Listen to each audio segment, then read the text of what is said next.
I'm Lila. My life was straightforward, just work and home. I worked as a web designer, and my days were filled with coding, designing, and client meetings, all from the comfort of my home. I was good at what I did, and it showed in my bank balance. It wasn't always like this. A year ago, my life was a mess after a horrible breakup. I had sworn off relationships, focusing only on work. But then, I met Ethan at a friend's party. Ethan came up to me with a simple, "Hi, I'm Ethan. You're Lila, right?" His voice was calm and steady, no airs, no pretense. "Yes, that's me," I replied, taking in his casual attire and easygoing smile. We talked about everything that evening, from movies to our hobbies. He mentioned he worked in sales and seemed to enjoy his job. "You must love what you do," he commented after I explained my work. "I do," I smiled. "It's more than just a job for me." He nodded, and we continued chatting for what felt like hours. By the end of the evening, we had exchanged numbers. It wasn't long before our casual chats turned into dates, and our dates turned into serious discussions about our future together. Ethan was different from the men I'd known. He was kind, attentive, and seemed genuinely interested in my life. I remember our third date distinctly. We were sitting in a small cafe, and he handed me a bouquet of flowers. "For you," he said simply. "Oh, Ethan, they're lovely," I replied, taken aback by the gesture. "I thought they'd make you smile," he grinned. We dated for a few months, and everything felt perfect. So when Ethan proposed, I didn't hesitate. We had a simple wedding and moved in together. My house, spacious and filled with the memories of my single life, now echoed with our shared laughter. However, things took a turn when Ethan came home one day looking distressed. "I lost my job, Lila," he began, avoiding my gaze. I was stunned, but tried to be understanding. "It's okay, Ethan. We'll manage. You'll find another job soon." He looked relieved. "Thank you for understanding. I promise I'll make this right." I believed him. Truly I did. But as days turned into weeks and weeks into months, with Ethan not working and his job interviews leading nowhere, my patience began to wear thin. As the days went by, my trust in Ethan waned, replaced by an unsettling anxiety. Our financial situation was still stable thanks to my job, but Ethan's attitude towards employment became increasingly lackadaisical. One evening, I overheard him talking on the phone. "Yes, Mom, I'm taking care of everything. Lila's just doing her little web designing thing, but I'm handling the big stuff." That conversation irked me. Was he implying that he was the primary earner? A week later, his sister Elsie dropped by for a visit. She and I never really got along. Our beliefs and lifestyles were polar opposites. She had chosen a life completely centered around her home and husband, a choice I respected but couldn't understand. The moment she walked in, she started inspecting the place.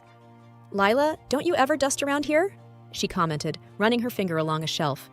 "We've both been busy, Elsie," I said, trying to remain calm. She smirked. "Well, maybe if you focused less on work and more on your home." "Elsie, Lila's doing a lot, okay? You don't need to come here and criticize." Ethan quickly interjected, trying to mediate. Elsie raised an eyebrow. "Oh, I know you're taking care of everything, Ethan. I just feel bad you married someone who can't even keep a house tidy." I was fuming. "Elsie, it's not just my job to keep the house clean. Ethan lives here too." Ethan glanced at me, then at his sister, a silent plea in his eyes. "Let's not discuss this here," he said softly. Elsie smirked. Of course, wouldn't want to make things uncomfortable. But remember, Ethan, a man's role is to provide. I was left seething as Elsie sauntered out, leaving a trail of tension in her wake. Later that evening, I tried talking to Ethan. "Why does Elsie think you're the main provider? Why is she under the impression that I'm just sitting around doing nothing?" Ethan looked uncomfortable. "Look, Lila, I might have mentioned to her that I'm handling a lot of things. I didn't want her or Mom thinking less of me because I'm not working." "That doesn't give you the right to belittle my contribution, Ethan. We're supposed to be a team," I replied, frustration evident in my voice. Ethan sighed. "I'm sorry, Lila. I'll clear things up with Elsie and Mom. Please give me some time." The days that followed were full of tension. Every morning, as I settled into my home office, the same nagging thought kept bothering me. Was Ethan being truthful? How much more was he keeping from me? It was one evening, as I sat down to pay some bills, that I noticed something off. A hefty amount had been transferred monthly from our joint account to an unfamiliar one. Curiosity piqued, I decided to dig deeper. I approached Ethan as he lounged on the couch. "Hey, I noticed some transfers from our account. Do you know anything about it?" Ethan looked up, startled. "Oh, yeah, that's just some money I've been sending to Mom to help her out. I raised an eyebrow. Help her out? With what? And why didn't you tell me? He hesitated. Well, she has some expenses, and since I'm not working, I thought I'd support her with our savings. I was taken aback. Ethan, that's our money. We should be discussing these things together. It's a considerable amount. Ethan looked away. I didn't think it was a big deal, Lila. She's family. Frustration bubbled up. But so am I. Why didn't you talk to me about this? I didn't want you to worry, he muttered. My voice began to tremble with anger. Ethan, keeping secrets, especially about money, isn't right. We made a commitment to each other. This isn't how it's supposed to work. He sighed. I know, Lila. I didn't want to feel useless. I wanted to at least do something for my family since I can't for ours right now. I looked at him, tears in my eyes. But you are doing something. You're sharing your life with me. We need trust and transparency. Without that, what do we have? Ethan lowered his gaze. I'm sorry, Lila. I messed up. I took a deep breath. We need to fix this, Ethan, starting with being honest about everything. He nodded, looking genuinely remorseful. I promise, no more secrets. But as the night wore on and I lay in bed, I couldn't shake off the feeling of betrayal. In the wake of our last conversation, things felt even more strained between Ethan and me. Though he promised transparency, my own curiosity led me on a path to uncover the depth of his deception. One evening, as Ethan went out under the guise of another job seminar, I decided to do a little detective work. Going through our financial statements, I traced back every transaction to his mother's account. The sums were large, far more than one would need for general assistance. I picked up my phone and called my friend Jane, who worked at a bank. Hey, Jane, I need a favor, I began, hesitating. Can you help me look into an account? I think something's off. There was a pause on the other line before Jane replied, Lila, you know that's not exactly legal. I know, but I'm desperate, I admitted. I promise, I won't get you in trouble. After hearing my story, Jane hesitated for a moment and then said, Okay, send me the account number. I'll see what I can do. A day later, she called me back with information that confirmed my suspicions. Lila, Jane began, her voice low, the money Ethan's sending to his mother? It's not just sitting there. It's being funneled into an investment account, and the amounts are substantial. My heart sank. Investment account? Yes, and the worst part is, it's under both his mother's and his name. I was speechless. Not only was he giving away our savings, but he was also making investments without informing me. Jane, thank you, I managed, my voice breaking. I'm so sorry, Lila, she replied. I sat in our living room, the weight of betrayal pressing down on me. How could he? When Ethan returned later that evening, I confronted him, papers scattered all over our coffee table. Ethan, we need to talk. He took one look at the bank statements and paled. Lila? Why, Ethan, why did you lie to me? I demanded. Ethan swallowed hard. Mom convinced me it was a good investment. She said we'd double our money in no time. I thought I was doing it for us. But it's our money, Ethan, I exclaimed. You can't make decisions like this on your own. We're supposed to be partners. He sat down, defeated. I know. I messed up. I thought I could surprise you, show you I was contributing. I shook my head, tears streaming down my face. By lying? By betraying my trust? Ethan looked away, guilt evident in his eyes. I'm sorry, Lila. I should have talked to you. The truth was out, but the damage was done. Could our relationship withstand the strain of so many lies? The atmosphere in the house was as cold and quiet as a winter morning. After uncovering Ethan's deceit, I was determined to keep my composure, but I found myself rattled whenever I remembered the mistruths. Ethan, on the other hand, seemed to be avoiding the topic entirely. Just as I sat down at my computer, the front door burst open. Before I could react, Lydia, Ethan's mother, and Elsie stormed into the living room. You shameless woman!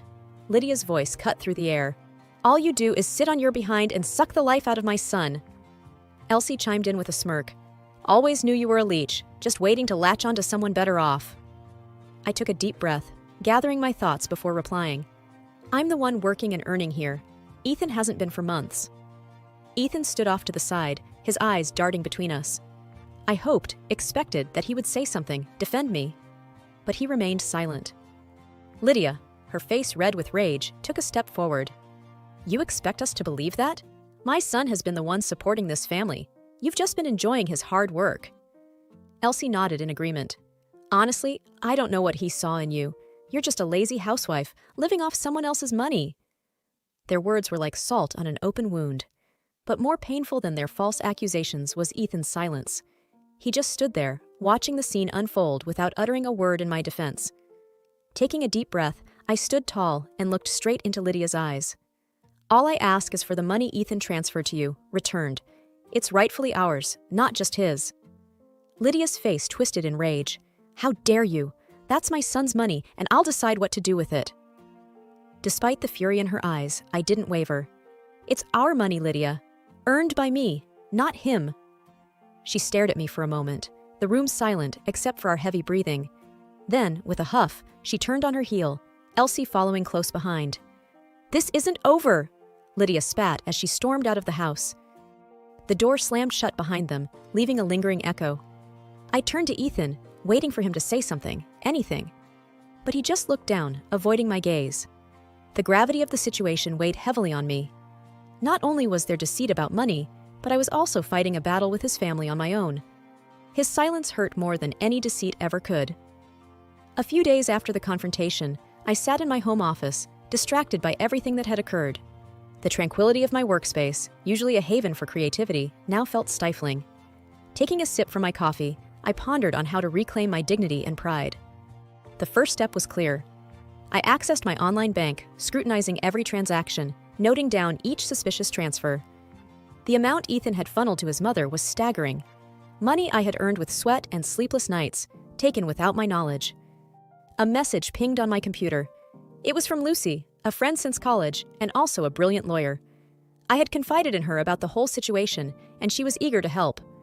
Hey, I've looked into your situation. Let's meet for lunch? Her message read.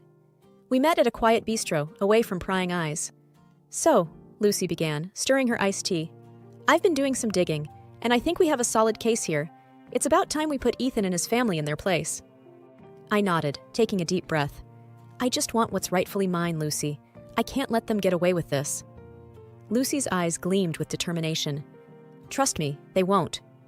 Weeks turned into a whirlwind of paperwork, meetings, and strategy sessions. Lucy and I, along with a team she'd put together, found evidence not only of Ethan's deceit, but also questionable transactions involving Lydia's accounts. It was a spiderweb of lies and deceit, with Ethan and Lydia at its center. One evening, after another exhaustive session, Lucy looked at me and said, It's time. Let's serve them the papers. The next morning, Lucy and I drove to Lydia's place. Ethan's car was parked outside. Perfect. We rang the bell, and Elsie answered, her face a mask of fake surprise. Oh, it's you, she sneered. We're not here for games, I said coldly. Is Ethan here? Before Elsie could reply, Ethan emerged from the living room. His confident smirk vanished as Lucy handed him an envelope. You're being sued, she said crisply. For fraud and theft. I'd advise you to get a lawyer. His face paled. This is ridiculous, he exclaimed. No, what's ridiculous is you stealing from your wife and lying about it, I retorted. Lydia appeared at the door, her eyes scanning the scene. What's going on here? You might want to read this too, Lucy said, handing her another envelope. As Lydia read the documents, her face went from smug to horrified. You can't do this. I stood tall, all the pain and humiliation fueling my resolve. I can, and I am. See you in court. Walking away from that house, with Lucy by my side, I felt a weight lifted. It wasn't about revenge. It was about justice. It was about standing up for myself when others tried to push me down. It was about reclaiming my power. And it was served cold. As the days drew closer to our court date, I braced myself for the inevitable backlash. I knew Lydia and Ethan wouldn't go down without a fight. And while I was emotionally ready, I didn't expect them to bring the battle right to my doorstep. It was a chilly evening when my doorbell rang.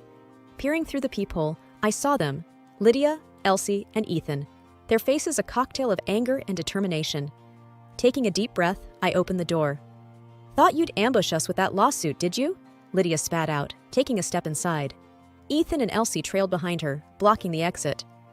Calm down, Lydia. This isn't a good look for you, I replied evenly. You think you can just humiliate us in public? Drag our name through the mud? Elsie snapped, her voice dripping with contempt. It's simple, I replied coolly. Return the money, and this ends. Ethan, who had been silent till now, looked at me with a mix of frustration and sadness. Is this how you want things to end? By suing your own family? Family? I echoed, my voice icy. A family doesn't steal from each other.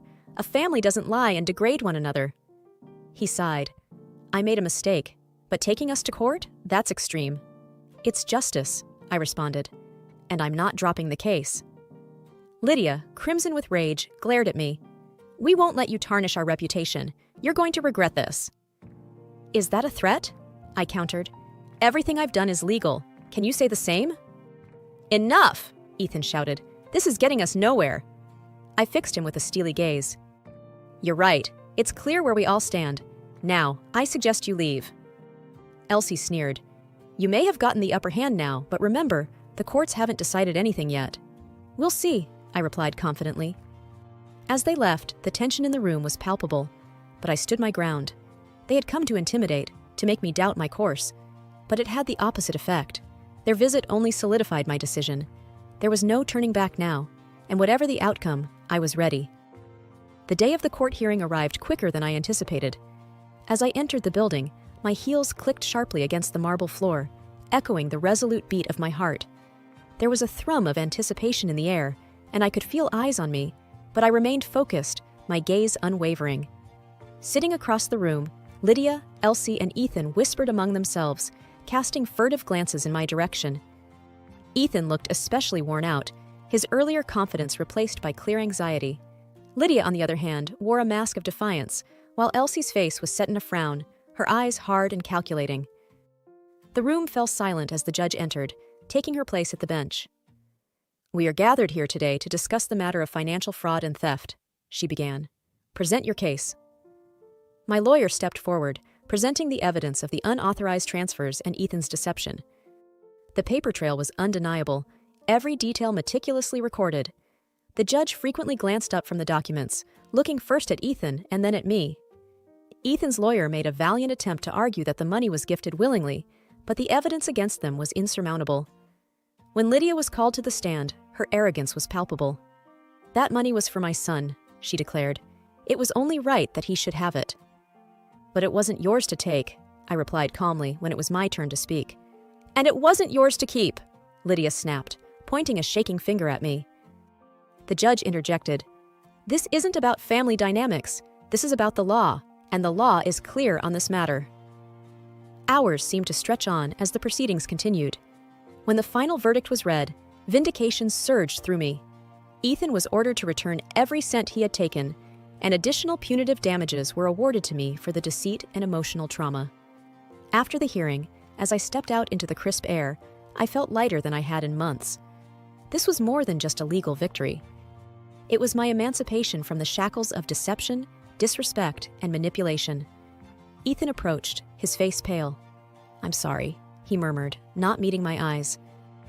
I looked at him, really looked at him, and for a moment I saw the man I had fallen in love with. But that image was quickly replaced by the reality of who he had become. It's too late for sorry, I replied. As I walked away, I felt a sense of finality. It was the end of a painful chapter in my life, but it was also the beginning of a new one where I was in control, where I was free. That evening, as I sat in my home, the silence was soothing. There were no more whispers, no more deceit, no more games. I had reclaimed my life, my dignity, and my peace. And as the sun set, casting a warm golden hue across the room, I knew that tomorrow would be a new day, full of promise and endless possibilities.